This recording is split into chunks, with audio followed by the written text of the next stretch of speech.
Sahabat Matanera, ribuan demonstran mengikuti demonstrasi bertajuk Aksi Gerakan Buruh Bersama Rakyat atau Gebrak di Jakarta pada Kamis 10 Agustus 2023 siang. Demo 10 Agustus ini diikuti oleh sejumlah elemen gerakan masyarakat dan katanya sih dengan mahasiswa. Dari informasi yang beredar, massa yang menghadiri demonstrasi tersebut berasal dari Jakarta, Banten, dan Jawa Barat. Bahkan tidak tanggung-tanggung, rombongan buruh dari Bandung melakukan aksi jalan kaki dari Bandung hingga Jakarta dan sudah dimulai sejak tanggal 3 Agustus yang lalu. Ada 6 aspirasi dan tuntutan yang dibawa oleh aksi buruh bersama rakyat atau Gebrak. Adapun 6 aspirasi dan tuntutan tersebut antara lain. Pertama, cabut Omnibus Law Undang-Undang Nomor 6 Tahun 2023 tentang Cipta Kerja beserta peraturan pemerintah atau PP turunannya. Kedua, cabut seluruh kebijakan peraturan perundang-undangan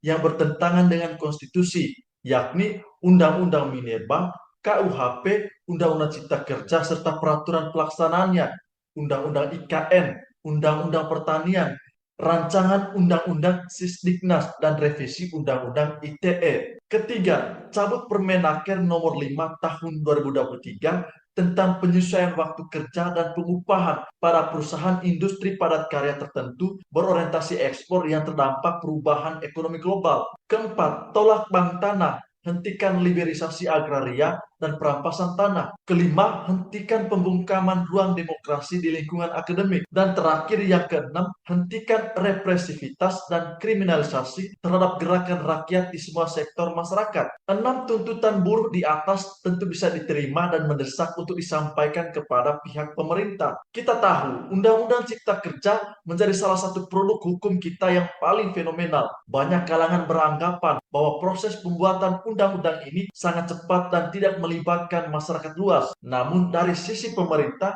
Undang-Undang Cipta Kerja merupakan salah satu produk hukum yang bisa memberikan dampak positif yang besar bagi kemajuan Indonesia di masa mendatang. Tidak hanya Undang-Undang Cipta Kerja, ada beberapa undang-undang dan juga peraturan pemerintah atau peraturan presiden yang menuai pro kontra dalam masyarakat. Tetapi kita tidak sedang membahas undang-undang tersebut. Mata Merah hanya mau menganalisis soal demo 10 Agustus yang sedang berlalu ini. Saya dan sahabat Mata Merah pasti sepakat demonstrasi adalah sesuatu yang penting dan bagian dari hak warga negara. Saya pribadi sih berpikir demonstrasi dan menyampaikan aspirasi untuk memperjuangkan kepentingan masyarakat adalah panggilan moral setiap warga negara. Berhadapan dengan kekuasaan yang tidak berpihak kepada masyarakat, demonstrasi adalah salah satu jalan untuk mengawasi, menegur, dan menolak kebijakan dari pemerintah demikian. Lagi pula, konstitusi negara kita mencatat, menempatkan, melindungi, dan menjamin kemerdekaan dan kebebasan warga negara Indonesia untuk berdemonstrasi. Misalnya saja,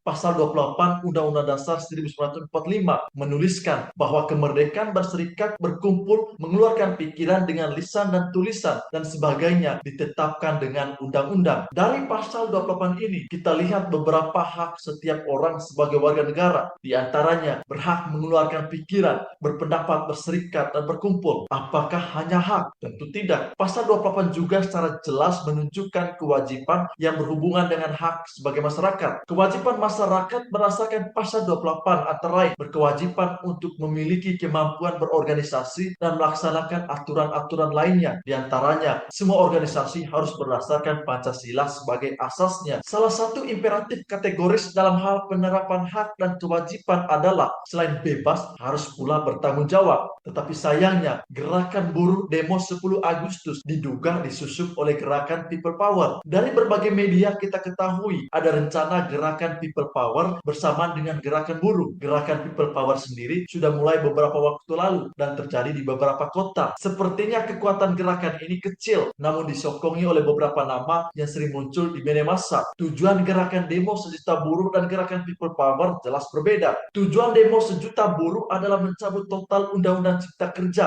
dan undang-undang yang senapas dengan undang-undang tersebut dan beberapa tuntutan lainnya. Lantas, bagaimana dengan gerakan People Power? Gerakan ini memiliki agenda tersendiri, tidak lain adalah memanasi situasi menjelang pemilu 2024. Di berbagai media, beberapa tokoh yang mengagendakan gerakan People Power secara terang-terangan hendak menurunkan dan meminta Presiden Jokowi mundur dari kursi presiden. Nah, itu dia. Gerakan ini diduga menempel ke gerakan sejuta buruh. Jika demikian, maka gerakan People Power ini murni gerakan politik dari kelompok politik dan untuk kepentingan politik tertentu semata. Apakah mewakili masyarakat Indonesia? Tentu tidak. Sekedar catatan, istilah People Power yang terkesan hebat itu aslinya merupakan istilah yang populer sekali di saat menjelang jatuhnya Orde Baru. Gerakan People Power sendiri adalah gerakan aksi demonstrasi massa yang tujuannya adalah ingin menggulingkan kekuasaan presiden secara paksa. Upaya gerakan ini dilakukan dengan cara aksi demonstrasi massa yang melibatkan banyak rakyat turun ke jalan. Di negara kita, gerakan People Power ini cenderung muncul dari kelompok-kelompok tertentu saja. Untuk konteks sekarang adalah kelompok yang menentang pemerintahan Presiden Jokowi. Tujuan aksi mereka sudah jelas tidak lain adalah memaksa presiden melepaskan jabatannya yang dianggap telah melanggar konstitusi dan berbahaya bagi negara. Lazimnya, People Power merujuk pada gerakan massa yang non-kekerasan untuk menggulingkan pemerintahan yang diktator dan otoriter. Sekali lagi, ini gerakan politik dan kita memiliki sikap politik yang berbeda dengan mereka. Tunggu saja, gerakan mereka tidak memiliki banyak pengaruh. Selesai pada waktunya, kalau bohirnya sudah tak mampu memberikan sokongan dukungan. Daripada mengikuti isu gerakan People Power, mending kamu nonton serial film Zombie Versus saja. Kan keren. Demokrasi Indonesia sedang berkembang. Rawat dan pelihara perbedaan, tetapi kita tetap jaga persatuan. Kita akan jumpa lagi dalam edisi berikutnya.